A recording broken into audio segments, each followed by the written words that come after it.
नमस्कार, मैं आपका होस्ट एंड दोस्त अरविंद कुमार। आज की तारीख है 28 अप्रैल 2023 और मैं आपके लिए लेकर आया हूं आज की समसामयिक घटनाक्रम पर आधारित प्रश्न। आज की समसामयिक घटनाक्रम आधारित जो भी बनेंगे सभी के हम लोग पूर्णतः विस्तार से चर्चा कर लेंगे। अगर आप किसी भी प्रतियोगिता परीक्षा की तैयारी कर रहे हैं जिसमें जीके, जीएस और करंट अफेयर के प्रश्न पूछे जाते हैं तो आप हमारे चैनल को सब्सक्राइब करें, लाइक करें, ठीक है, और शेयर करें। आपको निश्चित ही लाभ मिलेगा। चलिए बिना समय गंवाए शुरू करते हैं आज का पहला प्रश्न। आज का पहला प्रश्न है, भारत में रेडियो प्रसारण को बढ़ावा देने के लिए प्रधानमंत्री नरेंद्र मोदी ने कितने रेडियो ट्रांसमीटर का उद्घाटन करेंगे? तो प्रधानमंत्री नरेंद्र मोदी ने भारत में रेडियो प्रसारण को बढ़ावा देने के लिए 91 रेडियो ट्रांसमीटर का क्या करेंगे? उद्घाटन करेंगे। रेडियो ट्रांसमीटर की बात आई है तो हम लोग देख लेते हैं। रेडियो ट्रांसमीटर भारत में नहीं बल्कि विश्व में रेडियो ट्रांसमीटर की शुरुआत 1933 में अमेरिका के एक वैज्ञानिक ने किया गया था। ठीक है, भारत में विश्व में 5 प्रकार के रेडियो ट्रांसमीटर का प्रयोग किया जाता है, 5 प्रकार के, लेकिन भारत में रेडियो ट्रांसमीटर का जो प्रयोग किया जाता है वह है 88 से 108 ट्रांसमीटर का प्रयोग किया जाता है। ठीक है, एफएम रेडियो का प्रयोग किया जाता है। रेडियो ट्रांसमीटर 2 प्रकार के होते हैं, एएम और एफएम। ठीक है, लेकिन एफएम क्या होता है कि सबसे अच्छा होता है। ठीक है, चलिए अगला प्रश्न देखते हैं। अगला प्रश्न है, उज्बेकिस्तान के ताशकंद में आयोजित एशियाई अंडर 18 5000 मीटर की पैदल मार्च में किस भारतीय ने तीसरा स्थान प्राप्त किया है? तो आपको बता दें कि उज्बेकिस्तान के ताशकंद में आयोजित 5000 मीटर के पैदल मार्च में आरती ने तीसरा स्थान प्राप्त किया है, जबकि खुशबू ने चौथा स्थान प्राप्त किया है। बात आई है आरती और खुशबू और उज्बेकिस्तान की, तो हम लोग थोड़ा देख लेते हैं। यह है आरती, ठीक है, और यह है खुशबू। इसने तीसरा स्थान प्राप्त किया है, इसने चौथा स्थान प्राप्त किया है। ठीक है, 5000 मीटर की पैदल मार्च में। ठीक है, बात उज्बेकिस्तान की, थोड़ा उज्बेकिस्तान देख लेते हैं। यह है उज्बेकिस्तान की सीमा लगती है, आपको वो देख लीजिए, कजाकिस्तान से, ठीक है, तुर्कमेनिस्तान से, अफगानिस्तान से, ताजिकिस्तान से और किर्गिस्तान से इसकी सीमा लगती है। किसकी? उज्बेकिस्तान से। उज्बेकिस्तान और कजाकिस्तान में क्या होता है? एक औरल सागर झील है, औरल सागर, जो महत्वपूर्ण है, हमेशा पूछा जाता है, यह भी याद रखिएगा। उज्बेकिस्तान की राजधानी है ताशकंद, यह भी याद रखने वाली बात है। ठीक है, चलिए देखते हैं अगला प्रश्न है। हाल ही में चर्चा में रहा कौन सा कफ सिरप है जिस पर डब्ल्यूएचओ ने रेड अलर्ट जारी किया है? कौन सा कफ सिरप है जिस पर डब्ल्यूएचओ ने रेड अलर्ट जारी किया है? तो आपको बता दें गुइफेनसिन टीजी सिरप है, जिस पर क्या हुआ है कि अभी डब्ल्यूएचओ ने रेड अलर्ट जारी कर दिया है। डब्ल्यूएचओ ने रेड अलर्ट जारी क्यों किया है, फिर उसको देख लेते हैं। तो इसका कारण है, आपको बता दें कि जो गुइफेंसी जो सिरप है ना, गुइफेंसी सिरप है, यह पंजाब की एक कंपनी है, ठीक है, जिसने जो दवा का निर्माण करती है, जिसमें बता दें कि क्या हुआ है कि एथिलीन ग्लाइकोल और डाइथिलीन ग्लाइकोल की अत्यधिक मात्रा होने के कारण यह क्या हुआ है कि इस पर रेड अलर्ट जारी किया गया है। यह कहाँ किया गया है? तो आपको बता दें कि मार्शल द्वीप और माइक्रोनेशिया जो है ना, वहाँ पे दवा का निर्यात किया गया था। उसे क्या हुआ है कि इसमें अत्यधिक मात्रा में डाइथिलीन ग्लाइकोल और एथिलीन ग्लाइकोल पाए जाने के कारण इस पर रेड अलर्ट जारी किया गया है। नाम क्या है?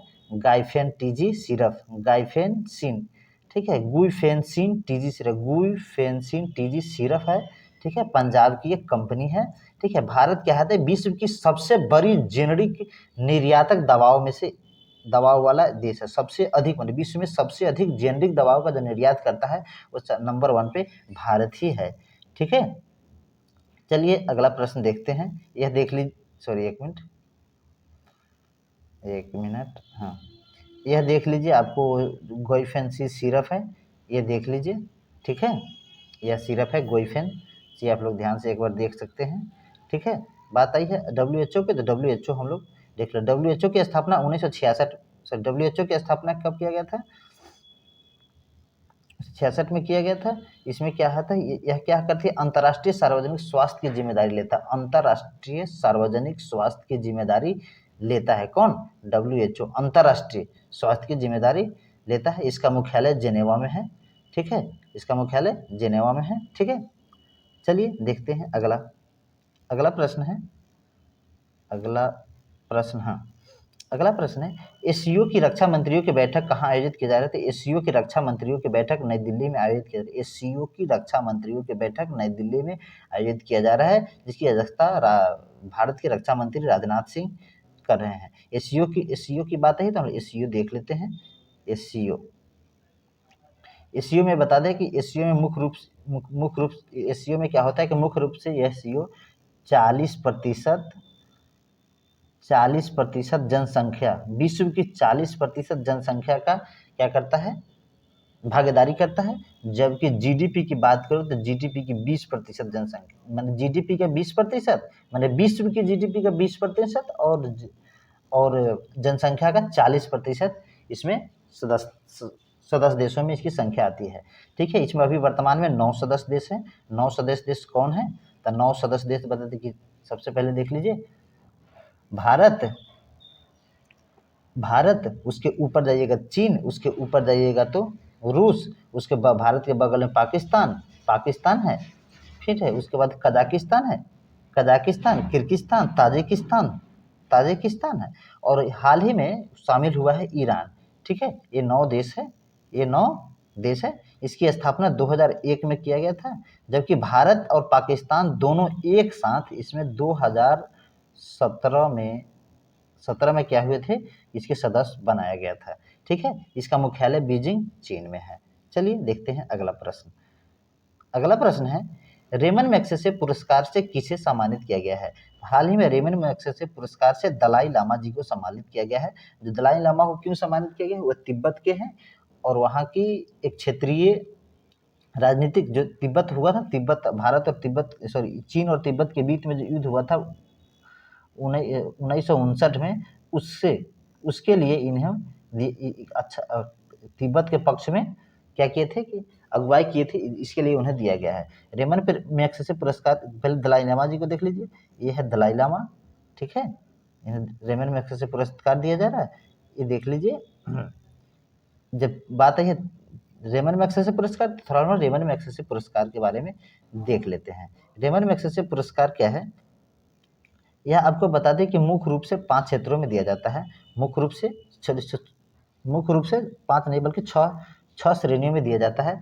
सबसे पहले सरकारी सेवा में अच्छा काम करने के लिए, सरकारी सेवा में, सार्वजनिक सेवा में और सामुदायिक सेवा में अच्छा काम करने के लिए, पत्रकारिता में अच्छा काम करने के लिए दिया जाता है, और रचनात्मक और शांति अंतर्राष्ट्रीय समझ, रचनात्मक कार्य के लिए यानी कला के लिए या शांति और अंतर्राष्ट्रीय समझ के लिए भी यह पुरस्कार दिया जाता है। यह पुरस्कार बता दें कि सबसे पहले 1957 में से दिया जा रहा है। 1957 से यह पुरस्कार दिया जा रहा है। यह पुरस्कार बता दें कि आपको फिलीपींस जो देश है ना, उसके राष्ट्रपति थे रेमन मैग्सेसे, उन्हीं के नाम पर यह पुरस्कार दिया जाता है। फिलीपींस के राष्ट्रपति के नाम पर यह पुरस्कार दिया जाता है। कब से? 1957 से। यह पुरस्कार 6 श्रेणियों में दिया जाता है: सरकारी सेवा, सार्वजनिक सेवा, सामुदायिक सेवा, पत्रकारिता, रचनात्मक और शांति और अंतर्राष्ट्रीय समझ विकसित करने वाले को दिया जाता है। यह पुरस्कार दलाई लामा जी को भी दिया गया 2023 के लिए,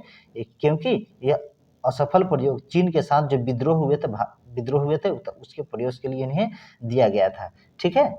चलिए देखते हैं अगला। बात आई है फिलीपींस के, ये देख लीजिए, ये है फिलीपींस क्या है, एक द्वीपीय देश है जिसमें 8,000 के आसपास, लगभग 8,000 के आसपास इसमें छोटे छोटे द्वीप से मिलकर बना है। बात है फिलीपींस की राजधानी है मनीला। मनीला में ही एडीबी, एशियाई डेवलपमेंट बैंक का क्या है कि मुख्यालय है, ठीक है। चलिए देखते हैं अगला है, भारत किस देश के साथ द्विपक्षीय अभ्यास अजय वारियर 2023 शुरू कर रहा है? तो आपको अजय वारियर 2023 का 7वां संस्करण शुरू हो रहा है। तो यूनाइटेड किंगडम के साथ भारत ने अजय वारियर अभ्यास 2023 शुरू कर रहा है। ठीक है, बात आई है युद्ध अभ्यास की, तो कुछ और ही युद्ध अभ्यास हम लोग देख लेते हैं जो हाल ही में शुरू हो रहे हैं। और अभ्यास की बात कर रहे हैं तो और अभ्यास वर्तमान में शुरू हो रहे हैं। फ्रांस में एक बहुपक्षीय अभ्यास शुरू हो रहा है, बहुपक्षीय अभ्यास शुरू हो रहा है जिसका नाम है ओरियन बहुपक्षीय अभ्यास। कौन अभ्यास? ओरियन बहुपक्षीय अभ्यास शुरू हो रहा है, जिसमें भारत की शिवांगी सिंह उसमें सदस्य बनी है, जो भारत की पहली फाइटर पायलट है शिवांगी सिंह। ठीक है, यह है शिवांगी सिंह, तुरंत शिवांगी सिंह की बात, यह पहली फाइटर पायलट है शिवांगी सिंह। ठीक है, फ्रांस में बहुपक्षीय अभ्यास, ठीक है, शामिल हो रहे हैं। ठीक है, यह ठीक है, चलिए कुछ और भी अभ्यास देख लेते हैं जो हाल ही में शुरू हो रहा है। भारत के क्या है कि भारत के हल्दिया में, कलकत्ता के नज़दीक जो हल्दिया है, वहाँ क्या सुरक्षा कवच अभ्यास शुरू किया जा रहा है। यह क्या हो रहा है, किसके लिए? तो सुरक्षा तंत्र को मजबूत करने के लिए यह क्या रहा है कि सागर कवच अभ्यास शुरू किया जा रहा है। इसमें भारत की तरफ से नहीं बल्कि भारत के ही अन्य सेनाएं इसमें भाग ले रहे हैं, जैसे भारत के वायुसेना, भारत का तटीय सेना, भारत का वायुसेना, भारत का तटीय सेना, भारत के नौसेना और पश्चिम बंगाल की जो सेना है, पश्चिम बंगाल की पुलिस, उसको भी इसमें शामिल किया जा रहा है। ठीक है, इन सभी क्या करें, भारत के सुरक्षा तंत्र को मजबूत करेंगे, यानी कि भारत के आंतरिक ही अपनी ही सेनाओं और पुलिस के बीच गठित क्या है कि यह एक अभ्यास है। ठीक है, चलिए देखते हैं अगला। हाँ, कुछ और अभ्यास देख लेते हैं जैसे कि जो हाल ही में हुए हैं। चलिए कुछ और अभ्यास की बात करें तो और अभ्यास है, जैसे कि दस्तलिक अभ्यास उत्तराखंड में किया गया था। दस्तलिक अभ्यास उत्तराखंड में किया गया था, किसके साथ हुआ था दस्तलिक? तो भारत और उज्बेकिस्तान के हुआ था। बोल्ट अभ्यास हुआ था सिंगापुर के साथ, बोल्ट कुरुक्षेत्र अभ्यास सिंगापुर के साथ। कोबरा वॉरियर वाडिंगटन में बहुपक्षीय हुआ था यूके के साथ, यूनाइटेड किंगडम के साथ। कोबरा वॉरियर यूनाइटेड किंगडम के साथ। MPX अभ्यास फ्रांसीसी सेना के साथ। ला पेरोस बहुपक्षीय अभ्यास हिंद महासागर में किया गया था। ठीक है, अमेरिकी के, ठीक है, सी ड्रैगन 23 अमेरिकी नौसेना के बीच, प्रशांत को खुला क्षेत्र रखने के लिए बनाया गया था। ठीक है, एक्स कवच अभ्यास भारत की तीनों सेनाओं के बीच किया जा रहा था, जबकि अभी वर्तमान में कौन सा अभ्यास? वर्तमान में सागर कवच भी भारतीय सेना के बीच किया गया था, और एक्स कवच भी भारतीय तीनों सेना के बीच किया गया था, और सागर कवच भारतीय तीनों सेनाओं और भारत में पश्चिम बंगाल पुलिस के साथ किया जा रहा है। ये याद रखने वाली बात है। चलिए अगला देखते हैं। अमेरिका के किस राज्य ने दीपावली को आधिकारिक राजकीय अवकाश देने की फैसला किया है? तो अमेरिका की राज्य है, उसका नाम है पेंसिल्वेनिया। अमेरिका का राज्य का नाम है पेंसिल्वेनिया। ठीक है, अमेरिका में 51 राज्य अभी हो गए हैं। ठीक है, उसे एक पेंसिल्वेनिया राज्य है जिसने क्या किया है, दीपावली को आधिकारिक छुट्टी देने का फैसला किया है। बात आई है अमेरिका की, तो हम लोग थोड़ा अमेरिका देख लेते हैं। यह है अमेरिका का यह राज्य है पेंसिल्वेनिया। यह देख लीजिए, ये जो हरा कलर से दिख रहा है ना, वही पेंसिल्वेनिया। अमेरिका की राजधानी वाशिंगटन DC। ठीक है, और इसके भी राष्ट्रपति है जो बाइडन और उपराष्ट्रपति कमला हैरिस। ठीक है, अमेरिका और कनाडा की सीमा रेखा बनाने वाली को बोलते हैं 49 पैलर बोलते हैं। ठीक है, एक और बात जानने वाले, अमेरिका और कनाडा के बीच में पांच ऐसे झील है जो महत्वपूर्ण, हमेशा बार बार प्रश्न पूछे जाते हैं। याद रखिए, सुपीरियर, मिशिगन, यूरन। सुपीरियर, यहाँ जो दिख रहा है खाली सुपीरियर, मिशिगन, यूरन, ईरी और ओंटारियो। यहाँ पे 5 झीलें हैं जो अमेरिका और कनाडा से सीमा रेखा सटी हुई है, जिसमें कि मिशिगन है ना, पूर्णतः USA में है, जबकि और सभी जो है कनाडा के साथ सीमा रेखा बनाती है। ठीक है, वीडियो पसंद है तो लाइक कीजिए, सब्सक्राइब कीजिए, अपने दोस्तों के साथ शेयर कीजिए। कमी हो तो हमारे कमेंट बॉक्स में बताइए, और टेलीग्राम चैनल से जुड़ने के लिए हमारे डिस्क्रिप्शन बॉक्स का विजिट करें, वहाँ आपको मिल जाएगी। वीडियो देखने के लिए आपका धन्यवाद।